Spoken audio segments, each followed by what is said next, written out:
कहानी के शुरू में हमें एक लेडी दिखाई जाती है जिसका नाम एमिलिया था। उसका एक छोटा सा 6 साल का बेटा भी होता है। एमिलिया अकेले ही अपने बेटे के साथ रहा करती थी क्योंकि उसके हस्बैंड की मौत हो चुकी थी। एमिलिया का जब बेटा पैदा होने वाला था तो उसका हस्बैंड उसे हॉस्पिटल ले जा रहा था। जिस वक्त उनका एक्सीडेंट हो गया और उस एक्सीडेंट में एमिलिया के हस्बैंड की मौत हो गई। उसी दिन उसका बेटा भी पैदा हुआ जिसका नाम एमिलिया ने सैम्यूल रखा। मगर वो अपने बेटे की बर्थडे कभी भी नहीं मनाती थी क्योंकि उसे आज तक अपने हस्बैंड की मौत का दुख था, क्योंकि उसका हस्बैंड भी उसी दिन मरा था। वो सैम्यूल से ज्यादा प्यार भी नहीं करती थी। एमिलिया का बेटा सैम्यूल काफी शरारती बच्चा होता है। उसे हर वक्त ऐसा लगता था कि जैसे उसके पास कोई मॉन्स्टर आ गया हो। वो हर रोज रात को सोने से पहले अपनी मॉम के साथ बेड के नीचे देखता तो कभी अलमारी। इन सब बातों से एमिलिया उसकी बहुत परेशान हो गई थी। रात को सोने से पहले हर रोज एमिलिया उसे कहानी सुनाती जिसे वो बहुत ही दिलचस्पी से सुना करता था। सैम्यूल को हमेशा मॉन्स्टर्स के ख्यालात आया करते। उसने उनसे लड़ने के लिए अपने पास हथियार भी बना कर रखे हुए थे। सैम्यूल अपनी मॉम को हर वक्त मैजिक ट्रिक, अपना जादू दिखाता। वो टीवी पर भी हर रोज ये सब सीखा करता था। एमिलिया सैम्यूल की इन बातों से बहुत ज्यादा परेशान थी। वो उसे अपने सगे बच्चों की तरह प्यार भी नहीं करती थी। एक दिन एमिलिया जब अपने काम पर होती है तो उसे सैम्यूल के स्कूल से फोन आता है क्योंकि वो अपने साथ कुछ वेपन्स, हथियार ले गया था। एमिलिया उसके स्कूल जाकर उसे बहुत डांटती है और प्रिंसिपल से भी बात करती है, जिसके बाद एमिलिया ने सैम्यूल को स्कूल छुड़वा दिया था। उसी रात सैम्यूल एमिलिया से कहता है कि मॉम, मुझे आप एक स्टोरी कहानी सुनाएं। वो अपनी मॉम को एक किताब देता है जिसका नाम था मिस्टर बाबाडोक, जो इस मूवी का नाम भी है। एमिलिया उस किताब को पढ़ती है जिसमें लिखा था बाबाडोक एक मॉन्स्टर है जो कद में बहुत लंबा और उसके हाथों की उंगलियां काफी अजीब हैं। वो सर पर हेड पहनता है और जो भी इंसान इस मॉन्स्टर के बारे में सोचने लग जाएगा या उसे देख ले तो वो कभी भी सो नहीं पाएगा। फिर वो इंसान बस अपने लिए मौत मांगेगा। ये सब बातें एमिलिया को काफी अजीब लगती हैं। वो अपने बेटे को कोई और कहानी सुनाने लगती है, मगर सैम्यूल को बाबाडोक की बातों पर यकीन हो गया था और वो डर से चिल्ला रहा था। एमिलिया उस किताब को अलमारी में छुपा देती है ताकि दोबारा सैम्यूल उस किताब को ना पढ़े। मगर अगले दिन भी सैम्यूल बाबाडोक की बातें कर रहा था। एमिलिया उसकी इन हरकतों से तंग आ गई थी। वो सैम्यूल को बहुत समझाती है कि बाबाडोक जैसी कोई चीज नहीं है। उसकी वजह से रात को वो सही से सो भी नहीं पाई थी, मगर सैम्यूल उन सब बातों को सच मान रहा था। एक दिन सैम्यूल अपने घर के बेसमेंट के दरवाजे को खोल देता है जिसमें एमिलिया ने अपने हस्बैंड की सभी यादों को बंद करके रखा था। मगर अब एमिलिया खुद को रोक नहीं पाती और उस बेसमेंट में चली जाती है। उसने 6 साल बाद अपने हस्बैंड की तस्वीर को देखा था। इसके बाद घर में अजीब अजीब हादसे होने लगे थे, जैसे कि दरवाजे का खुद ही खुलना या बंद होना, खाने में शीशे का मिलना और तो और सैम्यूल का बेवजह चिल्लाना। एमिलिया को वैसा लगने लगा था कि ये सब सैम्यूल कर रहा है, मगर सैम्यूल कहता है कि ये सब बाबाडोक कर रहा है। ये बात सुनकर तो एमिलिया को बहुत गुस्सा आ गया था। सैम्यूल से कहती है क्या बाबाडोक लगा रखी है, ऐसी कोई चीज नहीं है। गुस्से में उसने बाबाडोक की किताब को फाड़ दिया था और घर से बाहर फेंक देती है। अगले दिन एमिलिया अपनी बहन के घर पर जाती है जहाँ पर उसकी बहन की बेटी का बर्थडे था। एमिलिया की बहन उसे कहती है कि तुम्हें अपने पास माजी को भुला देना चाहिए और अपनी जिंदगी में आगे बढ़ो। वो अपनी बहन से कहती है कि मैं कोशिश तो कर रही हूँ सब कुछ करने की, सब कुछ भुलाने की। एमिलिया की बहन ये सब सुनकर कहती है मुझे तुम्हारा बेटा बिल्कुल पसंद नहीं है। इस बात को तो सुनकर जैसे एमिलिया को गुस्सा आ गया था, वो अपनी बहन पर भड़क जाती है। उधर ही एक छोटी सी ट्री हाउस में एमिलिया की बहन की बेटी और उसका बेटा अकेले थे। उसकी बहन की बेटी उसके बेटे को ये कह रही थी कि तुम्हारे डैड नहीं है। इस बात से वो उसे बार बार चिढ़ाती है। ये बात सुनकर सैम्यूल को गुस्सा आ गया था और वो गुस्से में एमिलिया की बहन की बेटी को धक्का दे देता है जिससे उसकी नाक से खून आने लगा था। इस बात पर तो एमिलिया की बहन को और गुस्सा आ जाता है, इसीलिए वो एमिलिया को घर से जाने का कहती है। अब वो जब अपने बेटे सैम्यूल को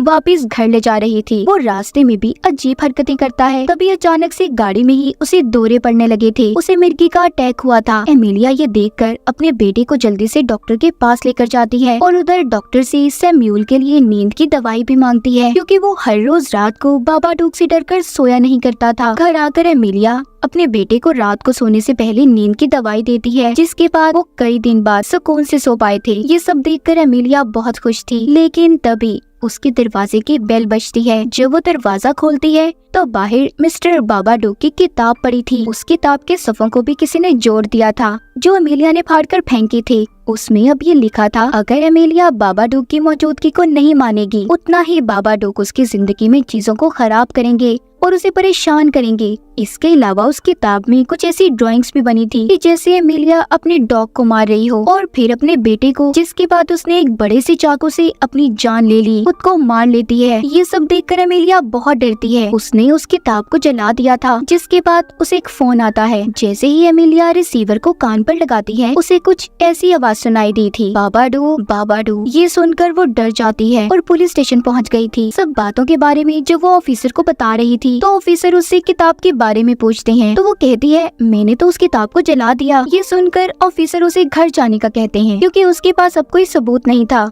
तभी पुलिस स्टेशन में एमिलिया को एक हैट और कोट लटका हुआ दिखाई देता है, जो कि बिल्कुल वैसा था जैसा इसने बाबाडोग की कहानी में देखा था। ये देखकर वो डर जाती है। जिसके बाद वो घर आ गई थी। उसने खुद को बिल्कुल अकेला कर लिया था। वो बात बात पर सैम्यूल पर चिल्लाती रहती थी। अब तो उसे अपने घर में भी बाबाडोग दिखाई देने लगा था। एक दिन एमिलिया देखती है कि फ्रिज के पीछे एक सुराख है और उसमें से बहुत से कॉकरोचेस बाहर आ रही हैं। मगर अगले ही पल वहाँ पर कुछ भी नहीं था। इन हादसों से एमिलिया तंग आ गई थी, इसीलिए वो ये फैसला करती है कि वो सैम्यूल के साथ बाहर आइसक्रीम खाने जाएगी, ताकि उसके दिमाग को थोड़ा सुकून मिल सके। जब वो अपने बेटे के साथ बाहर जाती है, वो दोनों खूब मौज मस्ती करते वापस घर आ रहे थे। तभी रास्ते में गाड़ी के अंदर एमिलिया को बाबाडोग नजर आता है, जिससे वो बुरी तरह डर गई थी और अपनी गाड़ी को किसी दूसरी गाड़ी में मार देती है। घर आने के बाद एमिलिया काफी अजीब हरकतें करती है। उसका बेटा ये सब देखकर घबरा गया था, इसीलिए वो अपने पड़ोसियों के घर कॉल करने लगता है। मगर एमिलिया ने सभी फोन लाइंस को भी काट दिया था। रात को वो जबरदस्ती अपने बेटे को नींद की दवा खिलाने की कोशिश करती है, मगर इस बार सैम्यूल दवाई को नहीं खाता। उसने उस दवा को अपने हाथ में छुपाकर अपनी मॉम को ये जाहिर करता है कि उसने दवा खा ली। इसके बाद तो एमिलिया को अब अजीब अजीब ख्याल आने लगते हैं। उसे ऐसा लग रहा था कि जैसे उसने अपने बेटे को बहुत बड़े चाकू से मार दिया। उसे टीवी में भी बाबाडोग दिखाई दे रहा था और तो और उसे अपना डरावना रूप भी नजर आता है। जिसके बाद वो अपने घर के बेसमेंट में जाती है, जहाँ पर उसे अपना हस्बैंड नजर आता है, जो कह रहा था कि मैं अपनी दुनिया में वापस आ जाऊंगा जब तुम हमारे बेटे को मार दोगी। मगर यहाँ पर हम समझ पाते हैं कि ये सिर्फ एमिलिया का वहम था और बाबाडोग मॉन्स्टर की एक चाल। ये सब जानने के बाद इससे पहले एमिलिया बेसमेंट से बाहर आती, बाबाडोग उस पर हमला कर देता है। उसने एमिलिया को अपने कंट्रोल में कर लिया था। वो पूरी तरह से बाबाडोग के कब्जे में आ चुकी थी। उस किताब के मुताबिक वो सबसे पहले अपने डॉग को मारती है और फिर सैम्यूल को मारने की कोशिश कर रही थी। बार बार वो उसका दरवाजा खोलती है। जब एमिलिया अंदर आती है तो उधर सैम्यूल ने पहले ही अपने हथियार जमा कर लिए थे। वो अपने उन हथियारों से अपनी मॉम पर हमला करता है। सैम्यूल भागकर बेसमेंट में आ गया था, जहाँ पर एमिलिया भी उसके पास आती है, तो वो चुपके से पीछे से आकर अपनी मॉम पर हमला कर देता है, जिससे वो बेहोश हो गई थी। अब जब एमिलिया को होश आता है तो वो रस्सियों से बंधी हुई थी और सैम्यूल उसके पास बैठा था। कहता है कि ये सब मॉम बाबाडोग कर रहा है, आपने पहले भी मेरी बात पर यकीन नहीं किया था। तभी एमिलिया को न जाने क्या हो जाता है। वो गुस्से से सैम्यूल को उठा लेती है, मगर सैम्यूल प्यार से अपनी मॉम को जब बुलाता है और उसे प्यार करने लगा था, तो आहिस्ता आहिस्ता एमिलिया अपने होश में आती है और एकदम से काले रंग की उल्टी करती है। उसके मुंह से काले रंग का लिक्विड निकल रहा था, जिससे अब वो मुकम्मल होश में आ गई थी। वो अपने बेटे को लेकर जब कमरे में जाने लगती है तो सैम्यूल अपनी मॉम से कहता है कि कोई भी इंसान बाबाडोग से अपना पीछा नहीं छुड़ा सकता मॉम। तभी कोई ताकत सैम्यूल को कमरे में खींच लेती है। एमिलिया जल्दी से अपने बेटे के पीछे भागती है। उसने अपने बेटे को बचा लिया था।